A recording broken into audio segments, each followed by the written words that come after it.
Bonjour et bienvenue à tout le monde dans ce webinaire dédié au lancement d'une mesure de repérage des adultes TSA dans les structures médico-sociales et sanitaires pour adultes. Avant de laisser la parole aux intervenants et notamment à Madame Gerbeau qui ouvrira le webinaire, quelques précisions techniques sur le déroulé du webinaire. Vous ne pouvez pas activer vos micros, c'est normal. Par contre, si vous avez des remarques, questions, demandes de précision, vous pouvez le faire via le chat que je vais surveiller en continu et faire remonter aux intervenants les questions qui leur sont destinées. Par ailleurs, le webinaire est enregistré et vous pourrez le retrouver en ligne depuis le site de chacun des 3 CRA ou directement depuis la chaîne YouTube du CREAI, comme vous voulez. Écoutez, voilà, je ne prends pas plus de temps et vous souhaite une très bonne réunion. Madame Gerbeau, je vous cède la parole. Merci beaucoup, Monsieur Marmont. Merci à tous d'être présents et bonjour, mesdames, messieurs, docteurs, directeurs, professionnels des structures médico-sociales ou des établissements de santé qui vous êtes connectés aujourd'hui. Je vous remercie d'avoir répondu favorablement à notre invitation à ce webinaire qui a vocation à vous présenter le déploiement en région Grand Est de la mesure 37 de la stratégie nationale pour l'autisme au sein des troubles du neurodéveloppement. Mesure importante sur laquelle je vais revenir rapidement. Les éléments utiles ont été formalisés au sein du courrier ARS vous annonçant notre webinaire du jour, mais l'idée c'est de revenir sur quelques grands éléments de cette mesure. Dans son engagement numéro 4, qui a trait au soutien à la pleine citoyenneté des adultes, la stratégie nationale autisme au sein des troubles du neurodéveloppement s'est fixé l'objectif d'engager une politique volontariste de repérage de personnes adultes autistes, quel que soit leur lieu de vie.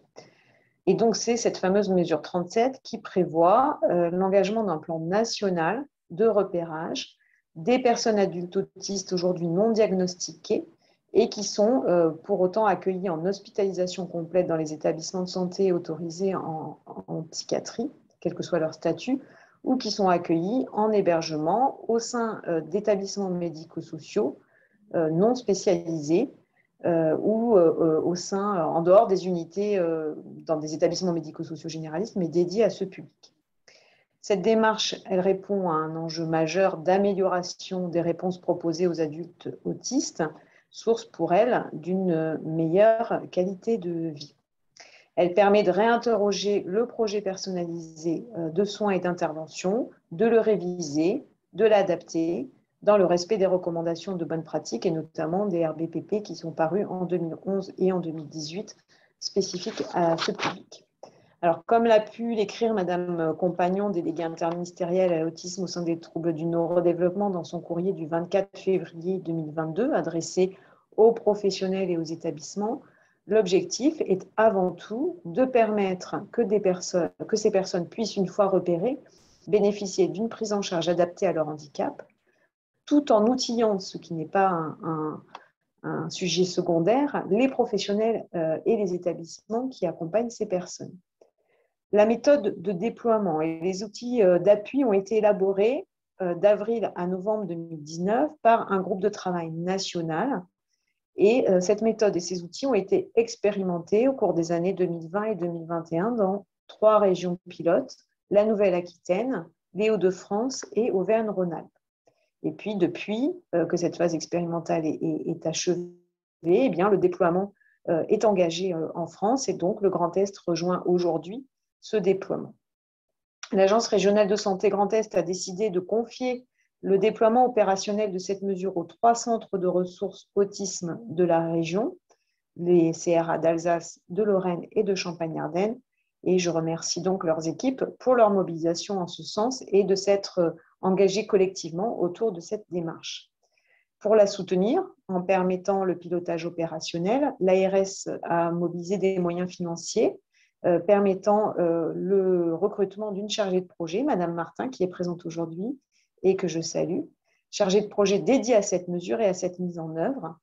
Donc, Madame Martin va intervenir dans ce webinaire et je la remercie pour son engagement et merci également à Monsieur Courteau qui va intervenir après moi et qui voilà, porte ce poste et est engagé pleinement dans la démarche.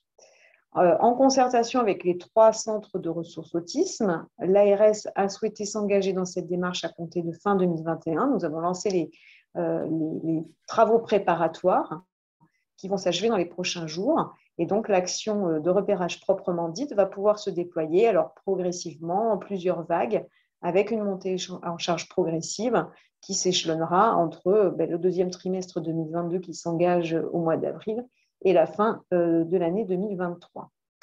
La conduite de ce projet nécessitera une implication forte aussi bien des équipes de direction de vos établissements que des équipes de soins et d'accompagnement. Il s'agit d'un chantier emblématique, légitimement attendu, qui interroge les pratiques, les organisations, qui suppose la mobilisation de leviers variés et qui s'inscrit dans la durée. Donc, le webinaire d'aujourd'hui vise à vous éclairer sur ce dont on parle et à soutenir votre volontarisme, car il est en effet demandé aux établissements qui y participeront de désigner au sein de chaque structure un chef de projet référent de la démarche, ainsi qu'un ou des binômes de professionnels qui, concrètement, effectueront le repérage des personnes adultes susceptibles de présenter un trouble du spectre de l'autisme. Donc, si tous les établissements identifiés ont vocation à s'inscrire dans la démarche, pour autant, le volontarisme est indispensable à la matière. Aussi, je vous remercie tous par avance de votre mobilisation pour le déploiement de cette mesure qui vise à améliorer la qualité de vie des personnes adultes présentant un TSA. Nous avons besoin aujourd'hui de toutes les forces pour faire aboutir ce programme de repérage. Alors, merci encore à vous de votre présence et de votre engagement à venir. Merci aux équipes des CRA pour leur mobilisation. Merci pour l'organisation également de ce webinaire et la contribution à la mise en œuvre de ce plan. Bon webinaire à tous et je passe la parole à Monsieur Courteau, directeur du CRA Alsace. Merci Madame Gerbaud.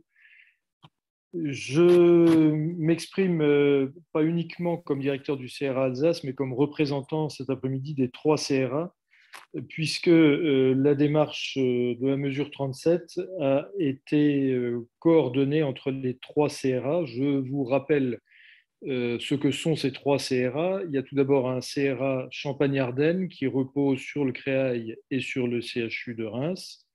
Il y a un CRA en Lorraine qui repose sur le centre psychothérapique de Nancy et un CRA en Alsace qui repose sur 3 établissements, le centre hospitalier de Rouffach, l'EPSAN et les hôpitaux universitaires de Strasbourg.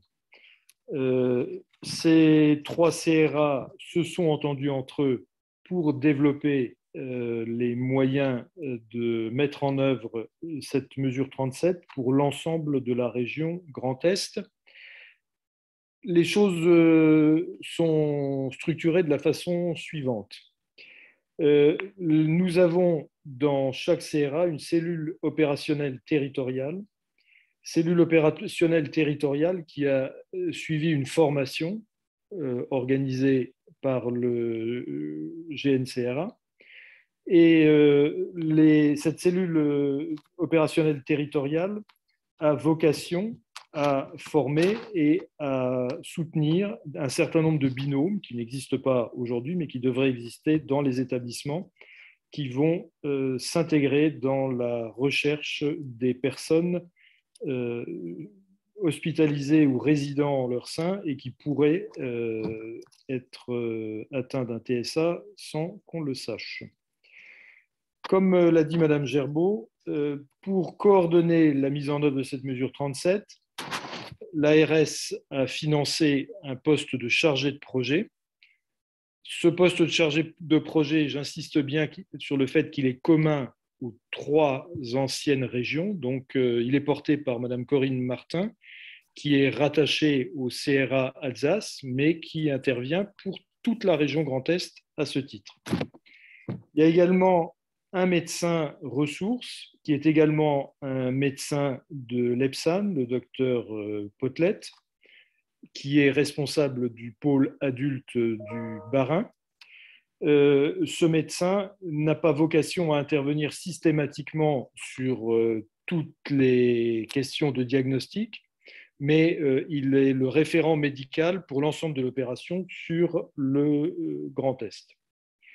Évidemment, les actions de mise en œuvre de la mesure 37 sont suivies par l'ARS, sont suivies par la DGOS, et il y a une circulation d'informations régulière entre les CRA, l'ARS et la DGOS, de façon à ce qu'on puisse être sûr qu'il y a une réalité de mise en œuvre de cette recherche de repérage de personnes éventuellement TSA dans nos établissements. Il y a ensuite un comité de pilotage. Alors, ce comité de pilotage est composé de représentants des 3 CRA et de représentants de l'ARS. On trouve à chaque fois la direction du CRA, la coordination du CRA et des intervenants d'encadrement.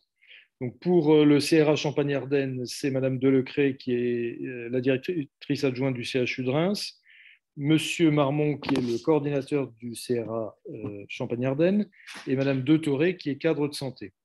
Pour la Lorraine, c'est Monsieur Cubot qui est directeur du CRA Lorraine et directeur adjoint du centre psychothérapique de Nancy et Madame Gousse comme coordinatrice. Pour l'Alsace, c'est moi-même directeur du CRA Alsace, la coordinatrice Madame Vanstelant et le docteur Potelet dont je parlais tout à l'heure. En ce qui concerne l'ARS, les interlocuteurs dans le comité de pilotage sont le docteur Fierfort, qui est le conseiller médical à la direction de l'autonomie, Madame Paulus Morlet, qui est chef de projet autisme, et Monsieur Fortin, qui intervient dans tout le domaine de la santé mentale. Et bien entendu, dans ce comité de pilotage, on trouve Madame Martin, dont le rôle de chargée de mission pourra évidemment être totalement investi. À côté de ce comité de pilotage, qui n'est pas nécessairement composé de personnes qui sont très au fait des bonnes façons de repérer les personnes porteuses de TSA, on a un comité technique. Et ce comité technique, qui a lui aussi des représentants des 3 CRA, est composé pour le coup de professionnels qui ont toutes les compétences voulues pour le déploiement réel de cette mesure 37. On trouve au titre du CRA Champagne-Ardenne Monsieur Lafrogne, qui est éducateur spécialisé, Madame Accard, qui est psychologue, Madame Murguet, qui est éducatrice spécialisée, et Madame Brûlé, qui est psychologue. Pour la Lorraine, Madame Huard, qui est psychomotricienne, Monsieur Collin, qui est psychologue, et pour l'Alsace, Madame Conan, qui est éducatrice spécialisée, et Madame Martin, que j'évoquais tout à l'heure, qui est infirmière et en même temps la chargée de projet. Bien entendu, dans ce comité technique, on retrouve le docteur Potelet, qui a la fonction de médecin référent du suivi de la mesure 37 sur la région Grand Est. L'ensemble de cette structuration doit permettre de façon progressive, sur la base du volontariat, mais ça va être repris par la suite, de faire en sorte que les établissements sanitaires et les établissements médico-sociaux du Grand Est, susceptibles d'accueillir des personnes porteuses de TSA, mais méconnues ou non repérées à ce jour, puissent découvrir les situations de ces personnes et de ce fait faire en sorte que les prises en charge qui leur sont proposées soient plus adaptées. Voilà pour la présentation générale de l'organisation du dispositif dans le Grand Est. Et Madame Martin, je pense que c'est vous qui prenez la suite. Oui. Voilà, donc je vais prendre le relais. Merci Madame Gerbeau, merci Monsieur Courteau. Donc je vais vous parler vraiment du déploiement de la démarche de repérage. Donc en prémisse, une fois que les établissements se seront positionnés sur un début d'entrée dans la démarche, il y a des binômes de repérage, donc des professionnels au sein des établissements qui accueillent les personnes qui vont être constitués afin de réaliser la démarche de repérage. Donc, au niveau des prérequis, on demande qu'il y ait une implication de l'équipe médicale présente et ou des ressources médicales locales existantes. Au niveau du profil de ces équipes, donc pour les établissements de santé, un infirmier référent plus un psychologue et un médecin ou médecin psychiatre. Pour les établissements médico-sociaux, un infirmier, un éducateur, accompagnant du quotidien, un psychologue, chef de service éducatif, médecin, psychiatre ou autre médecin. Il y aura une formation au préalable qui sera organisée des binômes par l'équipe support. Au niveau d'une même organisation gestionnaire, la mutualisation des temps médicaux peut être envisagée. Le nombre de binômes est évidemment à ajuster en fonction de l'importance des investigations à réaliser. Il faut aussi, il nous semble important de pouvoir prévoir des remplacements en cas d'absence ou de départ d'un des binômes en cours de la démarche. Les équipes de repérage bénéficient aussi dans le cadre de toute la démarche de l'appui de l'équipe support ou de son médecin ressources. Alors, c'est sous forme d'appel téléphonique, de visioconférence ou de visite sur les différents sites. Donc, au niveau des préalables, tous les outils de repérage et de repérage vont être transmis au binôme à partir du moment où ils seront identifiés. Tous les documents qui concernent l'information du résident ou du patient ou du représentant légal seront aussi transmis.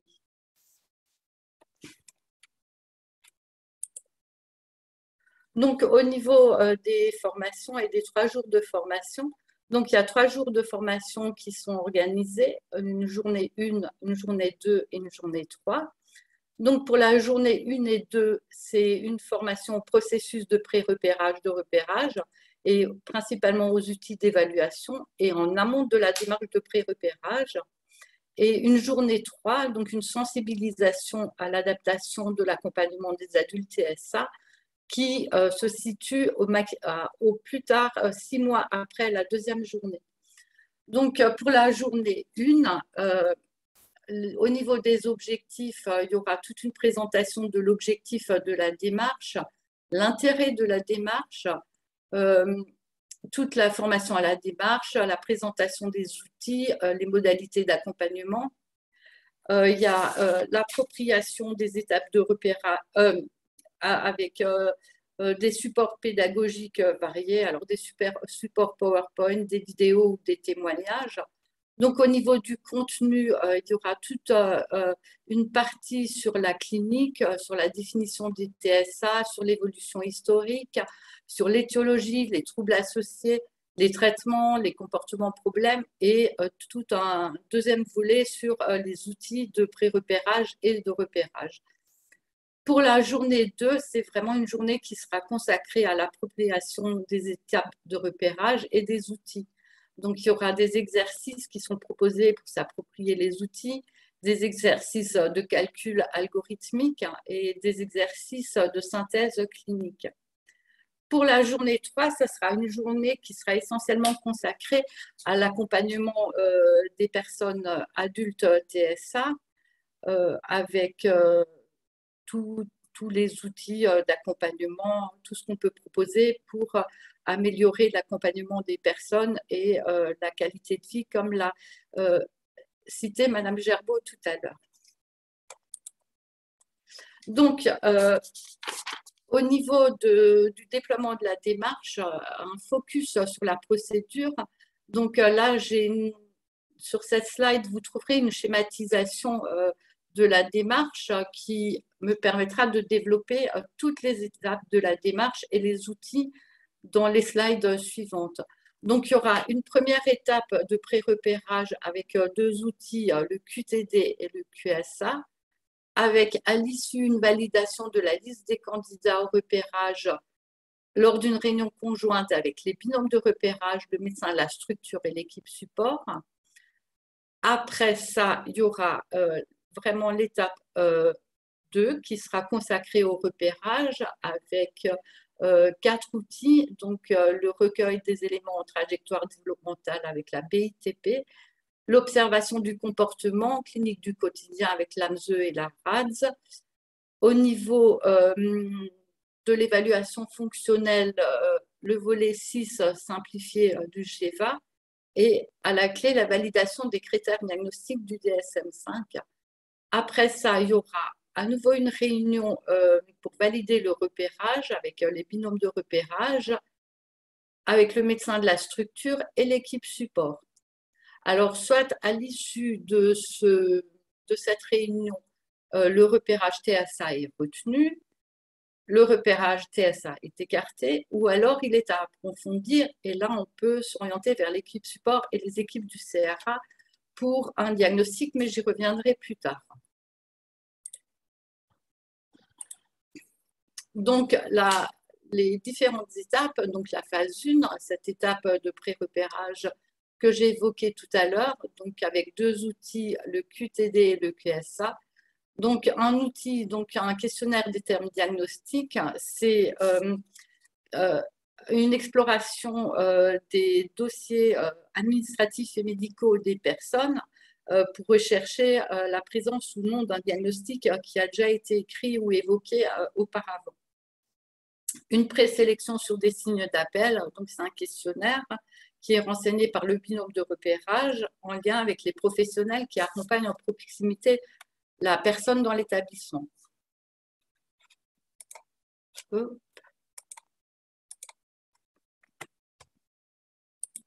J'ai un petit... Ah non, c'est tout bon. Donc là, un peu plus en détail pour le QTD, donc diagnostic nosographique, donc selon la classification de référence actuelle, mais également selon les classifications plus anciennes. Alors, c'est vrai que dans les dossiers, on peut retrouver des termes diagnostiques comme autisme atypique, psychose précoce, psychose infantile, retard mental avec trait autistique. Voilà, tous ces éléments seront renseignés sur ce questionnaire, avec aussi les termes évocateurs de diagnostic d'autisme. Donc, cette collecte indirecte est faite par les binômes de repérage à partir des dossiers médicaux et administratifs. Donc, au niveau du QSA, les 2 outils sont complémentaires. Donc, c'est également une collecte indirecte qui est aussi renseignée par le binôme en lien avec l'équipe qui prend en charge la personne au quotidien.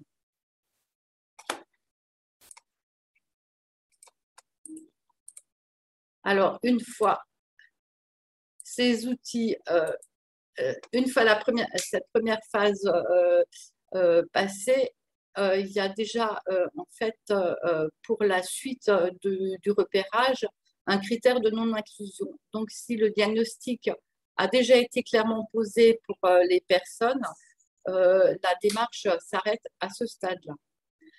Il y a à ce stade-là, pour aller plus loin et pour entamer la phase de repérage, un recueil de consentement auprès des personnes sélectionnées ou des représentants légaux pour partager les données avec l'équipe support sur la suite de la démarche. Là aussi, pour accéder à cette deuxième étape, il faut vraiment qu'il y ait ce consentement. Et s'il y a une absence de consentement explicite, c'est aussi un critère de non-inclusion. Les résultats pseudonymisés des QTD et QSA des personnes présélectionnées, les scores uniquement seront transmis à l'équipe support et les données quantitatives pour les personnes qui ne sont pas incluses où le diagnostic a déjà été clairement posé ou s'il y a non-consentement. Donc, cette réunion de synthèse, je vous en parlais tout à l'heure, conjointe avec l'équipe et le médecin support et l'équipe et le médecin de la structure et l'équipe support pour vraiment valider les candidats au repérage sur la base de l'analyse des données et des échanges en synthèse avant le lancement de la phase de repérage proprement dite. Donc, on arrive à la phase de repérage. proprement dite. Donc là aussi, on commence par 3 outils. Le recueil d'éléments de trajectoire développementale, l'observation du comportement, la clinique du quotidien et les recueils d'éléments d'évaluation fonctionnelle du volet du GEVA6 simplifié. Donc, par rapport à les outils qui ont été, voilà, c'est les outils qui ont été retenus. Donc, je vais passer à la diapo suivante où je détaille un peu plus le recueil de données développementales. Donc, c'est un outil de recueil de données. Il y a des données à transcrire et à rechercher aussi dans le dossier du patient et du résident. Il y a 10 items. Donc, début supposé des troubles, des événements autour de la grossesse, les antécédents, les évaluations, explorations éventuelles, tout ce qui est appréciation des interactions sociales et de la communication, les traitements. Il n'y a pas de cotation, c'est des réponses descriptives très courtes. Et donc, c'est aussi une collecte indirecte renseignée par le binôme de repérage en lien toujours avec l'équipe qui est en charge du quotidien de la personne de la structure. Donc, c'est un outil qui est validé, qui rentre dans le protocole, donc qui est que vous le trouverez dans le guide d'accompagnement environnemental du CEAA de New York. Le deuxième outil, donc l'observation du comportement, la clinique du quotidien, l'AMSE ou la RADS. Je ne vais pas parler de la RADS parce qu'elle s'adresse aux personnes qui ne présentent pas de déficience intellectuelle. Pour l'AMSE, donc c'est des données cliniques, c'est les signes et symptômes des TSA. 8 items qui explorent 3 domaines, les interactions sociales, la communication, les comportements restreints et répétitifs. Donc, pareil, une collecte indirecte qui est renseignée par le binôme en lien avec l'équipe, toujours qui prend en charge la personne. Et il y a une partie observation de la personne. Donc là, il y a un exemplaire, mais tous ces outils-là vous seront fournis. Donc, l'AMSE, je ne vais pas en parler. Donc, au niveau du recueil d'éléments d'évaluation fonctionnelle, le volet 6 simplifié du GEVA. Donc, c'est une grille où il y a 80 items à... Bon, pardon. Donc, ces 6 domaines qui sont retenus, c'est vraiment les domaines qui sont explorés, c'est relatif aux capacités fonctionnelles dans le champ des interactions sociales, de la communication et de l'autonomie. Pareil, toujours une collecte indirecte qui est renseignée par le binôme en lien avec les équipes d'accompagnement. Donc, ces 3 outils vont amener à valider ou non les critères du DSM-5 qui vont être renseignés par le binôme de repérage en appui avec le médecin de la structure. Et une fois que toutes ces étapes ont été validées, il y aura une validation du repérage lors d'une réunion conjointe avec le binôme de repérage, le médecin de la structure et l'équipe support. Les données sont transmises à l'équipe support et la validation du repérage réalisée lors de cette réunion conjointe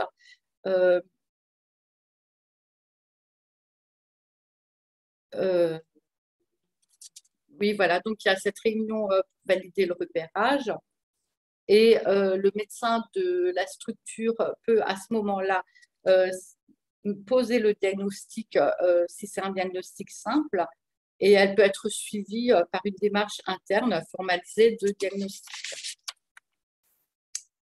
L'équipe support peut aussi être amenée à réaliser des évaluations complémentaires sur certaines situations complexes. Donc, quand le repérage TSA est incertain et nécessite des évaluations complémentaires du CRA, le cadre d'une démarche ordinaire de sollicitation d'appui de la 3e ligne s'applique alors. Après toute cette démarche, il y a une restitution qui sera faite à la personne et ou à son représentant légal des résultats de repérage par le chef de service, le soignant de l'équipe de proximité, le médecin, plus un représentant du binôme de repérage. Il faut également un consentement du patient ou du résident ou de son représentant légal pour lever l'anonymat en amont des investigations complémentaires de l'équipe support s'il y a des investigations complémentaires à réaliser en cas de diagnostic de repérage incertain. Il y a une enquête qui est renseignée par les CRA à destination de la DGOS via un logiciel en ligne. Donc, pour l'instant, c'est mensuellement, mais à partir du mois d'avril, c'est tous les trimestres. Donc, voilà pour la démarche. Donc, là, un focus sur la première phase. Donc, on en est au 7 avril donc avec le webinaire de présentation de la démarche aux établissements. Donc, on attend un retour des établissements pour établir un calendrier prévisionnel, donc avec une deadline pour le 19 avril. Et donc, rapidement, on attend que les établissements désignent des binômes de repérage et un chef de projet avec en prévision une journée 1 de formation et une journée 2 aux alentours de mai, de juin pour débuter avant l'été. Et puis après, on va commencer toute la phase avec l'information des personnes, le pré-repérage, les recueils de consentement et vraiment la mise en œuvre de la stratégie de repérage pour terminer en novembre-décembre avec la formation J3 sur les fondamentaux de l'accompagnement. Donc, au niveau du calendrier prévisionnel, la conduite de ce projet, comme l'a dit Madame Gerbaud, nécessitera vraiment une implication forte de la part des équipes de direction et aussi bien des équipes de direction que de soins et d'accompagnement. Donc, tous les établissements ont vocation de s'inscrire. Bien évidemment, le volontarisme est indispensable en la matière. Donc, vraiment, un calendrier sera établi avec, après que les établissements se soient positionnés. Donc, vous pouvez me faire part de vos souhaits de vous engager dans la démarche, ainsi que le calendrier de mise en œuvre souhaité, donc avant le 19 avril, à mon adresse mail qui est notée en dessous. Donc, comme l'a énoncé en introduction Madame Gerbaud, je reprends un peu aussi la question des recommandations de bonne pratique et vraiment que cette démarche répond vraiment à un enjeu majeur d'amélioration des réponses qui sont proposées aux personnes adultes et vraiment insister sur la qualité de vie et de pouvoir réinterroger le projet personnalisé de soins et d'intervention, de le réviser, de l'adapter dans le respect des recommandations de bonne pratique de la HAS.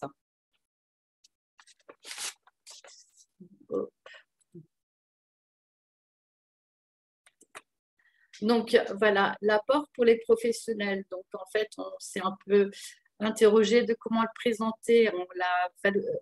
On l'a imaginé sous forme de puzzle. Donc, la question de la montée en compétences, de la valorisation, la question des binômes de ressources, la question des réseaux des professionnels de deuxième ligne, la cohérence d'équipe, tout ce qui est en termes d'amélioration et d'accompagnement des personnes TSA qui nous tient tous à cœur. Donc, voilà, merci de votre attention. Si vous avez des questions, on peut répondre à quelques questions.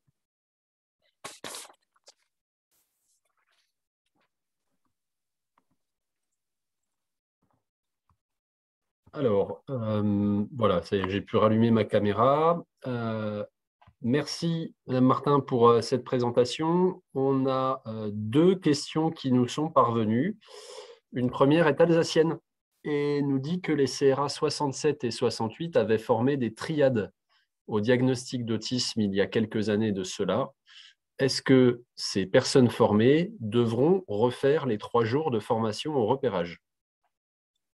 Alors c'était vrai que c'était la question que on s'était posée au départ. Il y a quand même des personnes ressources sur le territoire qui ont fait le DU autisme, qui ont fait le CNIA, qui effectivement ont été formés par le CRA. Donc évidemment, les formations sont adaptables. Après, la question sur les outils et travailler sur les outils et l'appropriation des outils me paraît quand même utile. Ok. Mais c'est sûr que tout ce qui est clinique, voilà, on peut adapter en fonction de la formation des professionnels qui vont intégrer la démarche.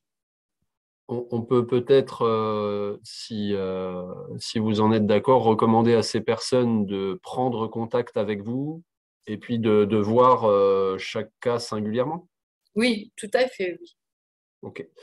D'ailleurs, à cette fin et de manière très pratique, un acteur ardennais, en l'occurrence, que je salue, Michel Datu, demandait si vous pouviez remontrer votre adresse mail. Donc, une demande qui sera peut-être utile à chacun. Bon, on redit que l'adresse sera retrouvable sur le replay, mais tant qu'on y est, voilà. Donc, corinne.martin@ch-epsan.fr. Et l'adresse mail était en fait dans le courrier qui a été adressé par l'ARS au directeur des établissements. Merci. Ensuite, une double question, enfin une question à tiroir posée par la même personne. Tout d'abord, est-ce que le temps nécessaire à chaque évaluation a pu être quantifié? Oui, je vais. C'est vrai qu'en termes de temps, je vais le retrouver.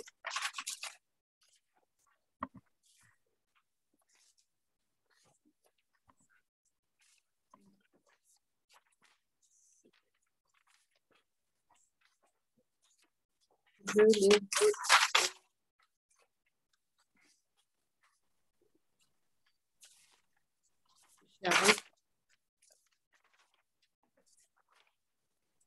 Alors, pour deux têtes, pour le pré-repérage, on considère le temps de rechercher les éléments dans les dossiers, de remplir les grilles, c'est 10 minutes, 20 minutes. L'AMSE, les outils, alors je reviens juste en arrière sur la BITP et l'AMSE GEVA, c'est vrai qu'ils ont mis 20 minutes, 30 minutes, mais bon, après, si on veut aller vraiment explorer bien les choses, c'est vrai que je pense qu'il faut compter 2 heures par dossier. Et cette même personne demandait si le calendrier que vous avez présenté était strict ou adaptable en fonction de l'actualité de chaque ESMS. Et je vais même préciser ce qu'a pu être l'actualité de certains ESMS avec qui on avait déjà pu avoir contact. Par exemple, quand on est submergé par une épidémie de Covid, est-ce qu'on peut adapter le calendrier? Oui. Alors, les établissements déjà peuvent se positionner parce qu'on a eu le retour d'établissements qui sont dans d'autres, qui sont en train de revoir leur projet d'établissement et que les professionnels sont mobilisés sur d'autres choses qui sont en évaluation interne. Donc, les établissements peuvent dire, OK, je veux rentrer dans la démarche, mais c'est pour le deuxième trimestre 2022 ou pour le premier semestre 2023. Est-ce que j'ai répondu à la question ou c'est les 6 mois Écoutez, en l'occurrence, Madame Steble va pouvoir redire sur le chat si vous avez répondu ou pas, parce que c'est elle qui posait la question. Oui. Moi, ça me va bien, mais voilà. Donc, Madame Steble, je vous invite, si Madame Martin n'a pas complètement répondu à la question, à revenir à la charge. Oui, mais on en avait parlé avec Madame Steble, effectivement. ils sont engagés dans une démarche Ok. de projet d'établissement et que pour eux, l'idée de différer Très bien. l'engagement dans cette démarche, Ouais. c'était Bon. possible. Soyez rassurés, elle nous dit dans le chat que votre réponse était parfaitement claire. Voilà. On a une question du médecin coordonnateur d'un foyer, en l'occurrence du foyer 3F des Papillons Blancs en Champagne. Donc les collègues du CRA Champagne qui sont connectés ne manqueront pas de prendre contact. En tant que médecin co, il n'est qu'à 20% dans l'établissement. Et donc, même question, est-il possible de donner une réponse plus tardive que le 19 avril? Donc, si on a bien saisi, la réponse est oui, c'est possible. Oui. Très bien. L'idée du 19 avril, c'est vraiment les établissements. Les établissements peuvent donner une réponse en disant « Ok, moi, je veux engager mon établissement dans la démarche, mais c'est pour le premier semestre 2023. » Après, les établissements qui souhaitent s'engager dans la démarche tout de suite, voilà, c'est important de pouvoir répondre avant le 19 avril pour qu'on puisse engager les choses assez rapidement en termes d'organiser les journées de formation. OK. Question de Monsieur Fitante, qu'on salue également au CMSEA. Est-ce que les adultes, c'est-à-dire les personnes de plus de 18 ans, y compris lorsqu'elles sont accueillies en IM-Pro sous le régime de l'amendement Creton, sont également concernées par la démarche de repérage? Qui sont accueillis en IME sous le régime... En fait, les établissements qui étaient ciblés, c'est des établissements de santé, masse, femmes. Alors, c'est question qui... Alors, peut-être je vais compléter. Effectivement, on a ciblé avant tout masse femmes. Voilà, si vous avez une problématique particulière, il faut à ce moment-là se signaler. On verra ce qu'il est possible de faire, mais c'était vrai que ce n'était pas dans la cible initiale. Pour autant, on peut considérer que les adultes concernés qui sont en IM Pro pourraient tirer bénéfice, et les équipes qui les accompagnent, de pouvoir accéder à cette phase de repérage. C'est vrai que ce n'était pas la cible. Donc, c'est une réponse un petit peu entre deux que je vous fais en disant signalez-vous. Et puis, peut-être on pourra revoir au cas par cas ce qu'il est possible de faire. Mais la cible principale est bien les masses et femmes. Merci à vous. Une autre question. Quels sont, alors, ça a déjà été un petit peu précisé tout à l'heure, mais peut-être faut-il y revenir. Quels sont les temps nécessaires pour les professionnels dans ces démarches, et compléter d'une question sur le budget alloué aux établissements? Alors, le temps alloué, je l'ai un peu abordé. Puis Madame Gerbeau, pour le budget. Il n'y a pas de budget alloué aux établissements spécifiques pour ça. On considère que le volontarisme vient du fait que les équipes se posent des questions sur un certain nombre de personnes qui sont accompagnées, pour lesquelles il y aurait à gagner en temps d'accompagnement aussi, pour un accompagnement plus précis et plus adapté, à investir sur ce sujet du repérage. Donc, à ce stade, il n'y a pas de budget prévu spécifique dans les établissements pour cette mesure. merci. Et peut-être revenir sur le temps nécessaire aux professionnels, du coup. Sauf erreur, Madame Martin, vous disiez tout à l'heure à peu près 2 heures par dossier. 2 heures par dossier à peu près, oui. Mais en première étape. Première et deuxième étape. Je veux dire, tous les dossiers ne vont pas, toutes les personnes ne vont pas accéder à la deuxième phase. Les personnes qui auront un diagnostic de posé, les personnes qui ne valident pas le QTD et le QSA ne vont pas intégrer la deuxième étape. Donc, voilà, pour les personnes où il y a pré-repérage et repérage, on peut compter 2 heures par dossier. Merci à vous. Écoutez, moi j'ai épuisé le stock de questions. Je ne sais pas si d'autres souhaitent se manifester. Mais je reste bien évidemment disponible, soit par adresse mail, soit par téléphone, pour répondre à des questions, à des précisions, tout renseignement complémentaire sans problème. Je reste disponible. Ah, alors, est-ce que les résidents en foyer de vie et foyer de jour peuvent être inclus? Oui, c'est vrai que le foyer 3F n'est pas infâme. Enfin, il y a une partie femme, mais… Oui, oui, alors c'est la même chose, hein. Compte tenu de l'ampleur du travail, on a décidé de cibler dans les établissements médicalisés à ce stade. Donc pour le moment, on n'a pas prévu d'ouvrir pour l'instant au foyer de vie, au foyer de jour. Voilà, espérons que en allant, on puisse éventuellement ouvrir, mais pour l'instant, ça n'est pas prévu. Donc, si on reprécise, Madame Gerbeau, ça veut dire que dans un foyer avec double ou triple agrément, ne peuvent entrer dans la démarche que les résidents orientés femmes? C'est difficile d'être très étanche quand c'est des lieux de vie qui sont communs, mais je pense que tout dépend du nombre de personnes, du temps passé, de la mobilisation des équipes aussi, d'une priorisation à avoir.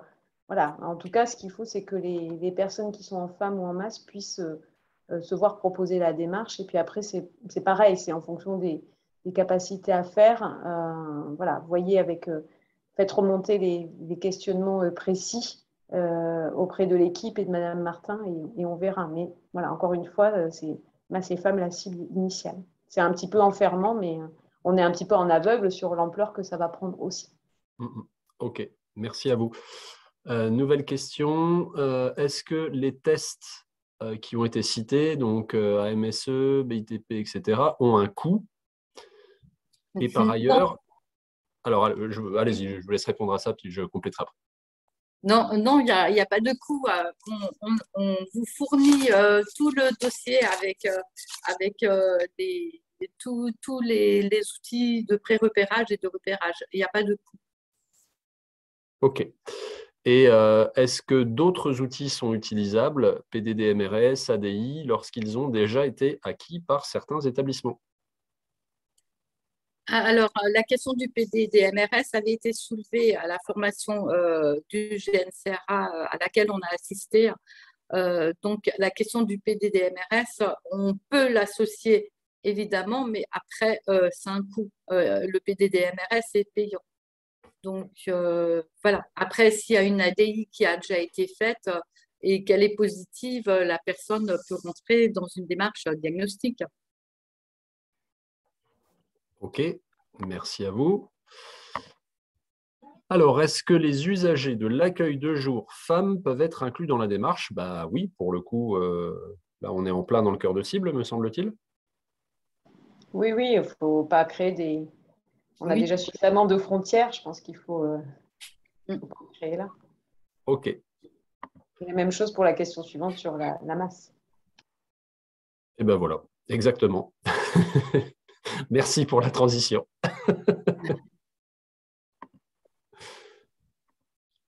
Ok. Ah ben voilà, une belle activité de nos personnes connectées. Merci à vous. Est-ce que les dispositifs emploi accompagnés peuvent être intégrés? Eh ben, réciproquement. Non. Ouais, donc en tout cas, pas prioritairement. J'y vois le volontarisme des équipes, hein. Après, il faut trouver des professionnels qui vont se former et qui vont faire. Donc, il faut pouvoir faire se rencontrer la capacité de formation par l'équipe support des binômes qui vont faire les évaluations pour faire ce repérage, faire se rencontrer cette capacité avec la capacité à faire des binômes de repérage. Donc, dans l'absolu, on pourrait ouvrir à plein de dispositifs ou d'opérateurs, parce que ce qui compte, c'est qu'effectivement, les adultes autistes, potentiellement autistes, puissent être repérés d'une manière ou d'une autre. Donc, j'y vois cette question derrière la marque d'un volontarisme dont je vous remercie et que je salue.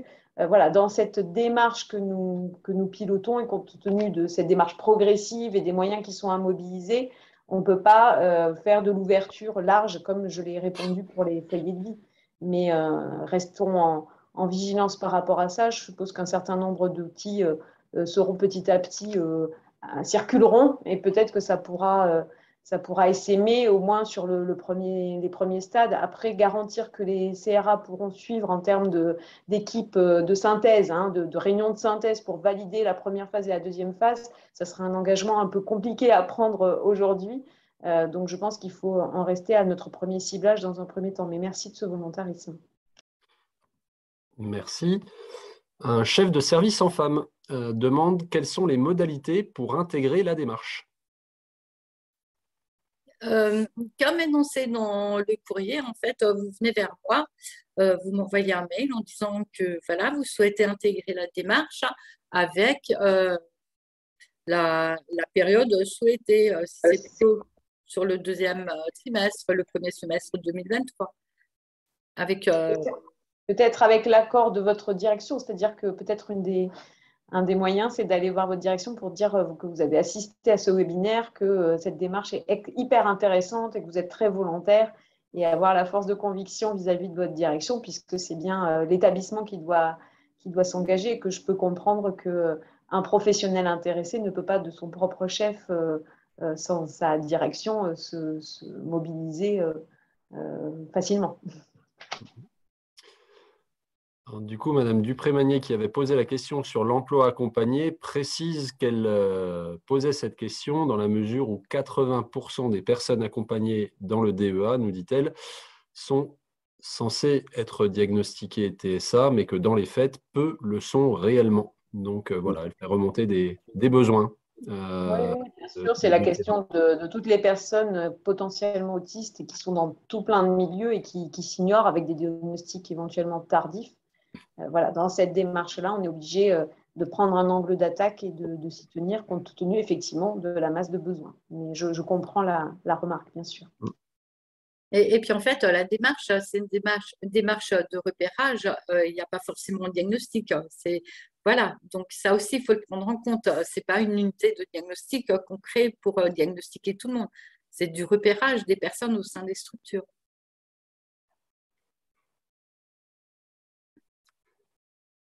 Très bien. Nouvel appel pour des questions. A priori, il n'y en a pas qui vient. Alors, comme Madame Martin l'a dit, si une question vous revient après le webinaire, vous pouvez tout à fait lui faire parvenir à l'adresse qui est indiquée actuellement en partage d'écran.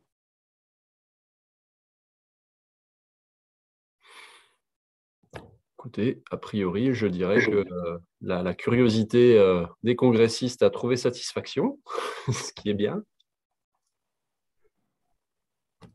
Eh ben, on peut peut-être vous laisser respectivement, Madame Martin, Madame Gerbaud, un mot de conclusion. Peut-être juste vous remercier à nouveau de votre mobilisation et voilà, nous attendons avec impatience la liste de tous les volontaires qui ne va pas manquer d'affluer auprès de Madame Martin. Merci à tous. Voilà, merci beaucoup à vous tous et puis voilà, comme dit, j'attends vos retours. Merci. Merci, bonne fin de journée. Bonne fin de journée. Au revoir. Au revoir. Au revoir.